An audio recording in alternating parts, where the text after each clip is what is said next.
주님께서 여러분과 함께 마테오가 전한 거룩한 복음입니다.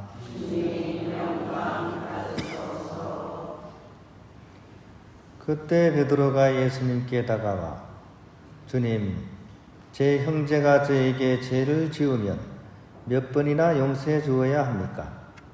7번까지 해야 합니까? 하고 물었다. 예수님께서 그에게 대답하셨다. 내가 너에게 말한다. 7번이 아니라 77번까지라도 용서해야 한다. 그러므로 하늘나라는 자기 종들과 셈을 어떤 임금에게 비길 수 있다. 임금이 셈을 하기 시작하자 10,000달란트를 빚진 사람 하나가 끌려왔다. 그런데 그가 빚을 갚을 길이 없으므로 주인은 그 종에게 자신과 아내와 자식과 그 밖에 가진 것을 다 팔아서 갚으라고 명령하였다. 그러자 그 종이 엎드려 절하며 제발 참아주십시오. 제가 다 갚겠습니다 하고 말하였다. 그 종의 주인은 가엾은 마음이 들어 그를 놓아주고 부채도 탕감해 주었다. 그런데 그 종이 나가서 자기에게 100데나리온을 빚진 동료 하나를 만났다. 그러자 그를 붙들어 멱살을 잡고 빚진 것을 갚아라 하고 말하였다. 그의 동료는 엎드려서 제발 참아주게, 내가 갚겠네 하고 청하였다. 그러나 그는 들어주려고 하지 않았다. 그리고 가서 그 동료가 빚진 것을 다 갚을 때까지 감옥에 가두었다. 동료들이 그렇게 벌어진 일을 보고 너무 안타까운 나머지 주인에게 가서 그 일을 죄다 일렀다. 그러자 주인이 그 종을 불러들여 말하였다. 이 악한 종아, 내가 청하기에 나는 너에게 빚을 다 탕감해 주었다.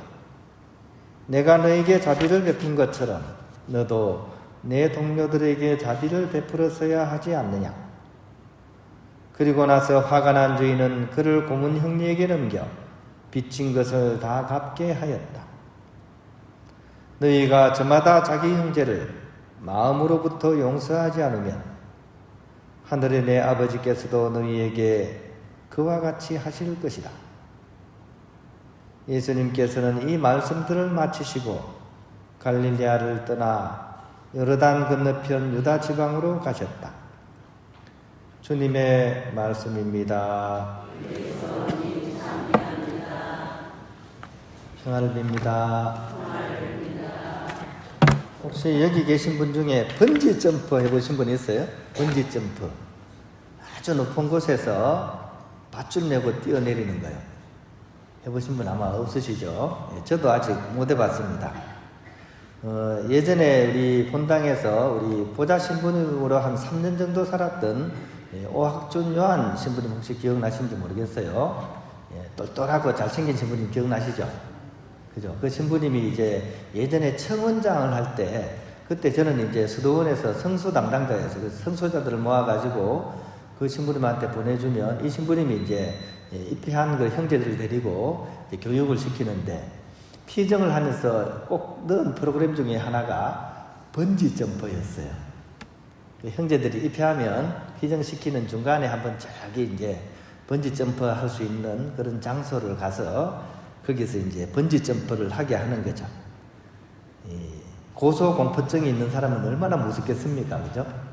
그래도 입회해가지고 수도원에서 살려면 또 해야 되니까 막 겁에 질려서도 형제들이 아마 그걸 이렇게 하게 했습니다. 한 70m 정도 돼요, 높이가. 사람이 가장 무서워한다는 높이에요. 여기에서 이제 끈을 묶는데 허리에 묶으면 그 번지 점프하는 비용이 5만원, 발목에다 묶으면 7만원, 발목에 묶으면 조금 더 비싸요. 더 이제 스릴이 있어서 아마 그런 것 같아요. 하고 난 형제들이 정말 짜릿한 체험을 했다 그러더라고요. 저도 기회가 되면 한번 해볼 생각입니다. 같이 가실 분 없습니까? 짜릿하게 한번, 그죠? 오늘 복음에 보면 나한테 잘못한 사람을 용서하라고 하죠, 그죠? 그것도 한두 번이 아니라 7번, 70번 잘못한 사람이 있다고 할 때 어떻게 하라고요? 그래도 용서를 하라는 예수님 말씀이 나와요. 저는 이것이 바로 번지 점프하고 비슷하다는 생각이 들어요. 미운 사람을 향한 나의 원망과 증오가 사실 쌓이고 또 쌓여가지고 번지 점프할 정도의 높이가 되는 거죠. 그죠? 쌓는 거는 누가 쌓아요? 내가 쌓습니다. 우리 흔히 상대가 쌓는다고 생각하죠. 천만의 말씀, 만만의 콩떡. 그 사람은 원인 제공을 해. 길 가다가 꽝 부딪혔어요. 눈이 없나 발이 없나 꽝 부딪혔어. 원인 제공은 해요. 근데 그 뒤로 쌓는 건 누가 쌓아요? 내가 쌓습니다. 계속 지난번에도 그렇지, 오늘도 그렇지, 내일도 그럴 거야. 생겨 먹은 것도 마음에 안 들어. 계속 쌓습니다. 근데 오늘 복음 말씀은 거기서 그러다가 떨어져 죽는다. 그러니까 차라리 번지 점프를 하고서 그것을 이겨내라고 우리를 이렇게 우리에게 그 어떤 해결책을 제시하는 그런 복음 말씀이라는 겁니다. 백척간두 갱진일보 많이 들어봤을까요? 그죠? 100층이나 되는 대나무 꼭대기에 올라가 가지고 거기서 한 발을 더 내디딜 수 있어야지 새로운 세상을 얻게 된다는 거예요. 근데 우리는 감히 그렇게 할 엄두를 못 내죠.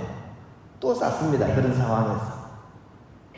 그러면 결국 우리가 떨어져 죽을 일밖에 없습니다. 거기서 이제 발을 내디딜 때 중요한 것이 한 가지가 있습니다. 그게 뭘까요?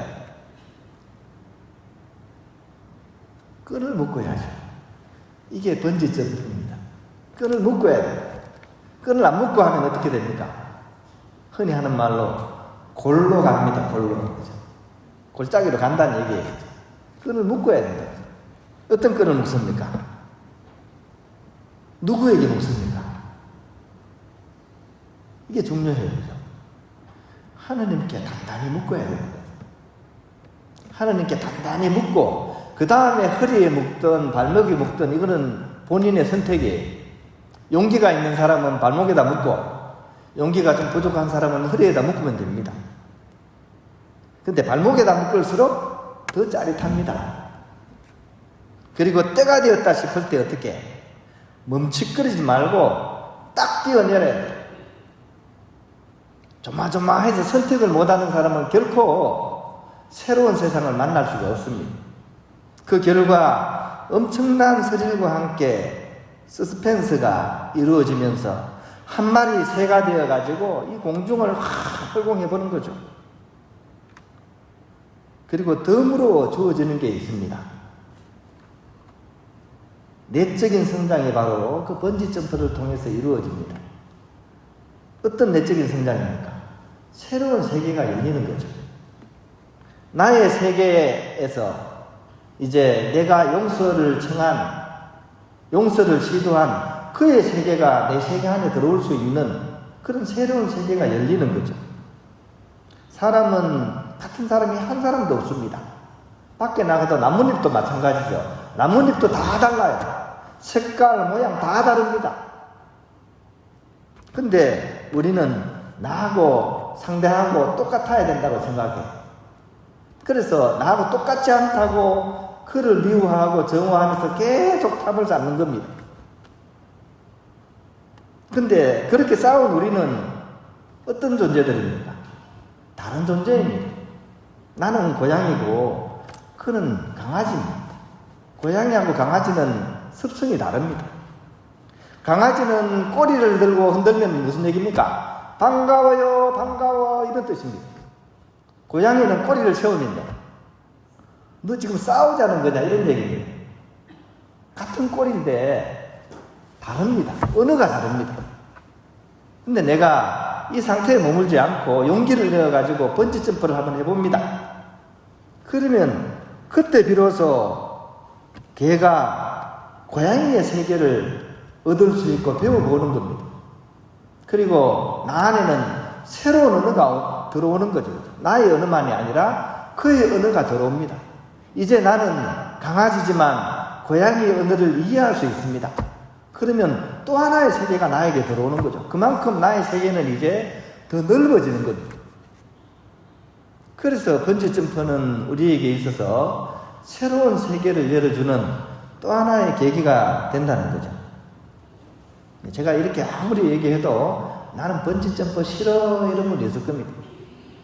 그러면 별 수가 없어요. 그냥 그렇게 살다 가셔야 돼요. 내가 알고 있던 요 세계 속에서 쪼그라들면서 이렇게 살아가야 되겠습니까? 오늘 복음은 우리에게 그 쪼그라드는 나의 가슴을 펴고 마음을 열고 다른 세상을 향해서 우리가 나아갈 수 있도록 우리 내적인 성장을 위해서 오늘 과감하게 미운 사람을 향해서 내 마음을 열도록 우리를 이끄는 그런 복음 말씀이라고 하겠습니다. 너무 이렇게 과하게 안 해도 됩니다. 그죠? 나의 어떤 상태에 맞게 다만 내가 이해하지 못한 타인의 언어를 조금 이해해 볼 수 있도록 오늘 한번 이렇게 새로운 시도를 해보는 그런 하루가 되었으면 좋겠습니다.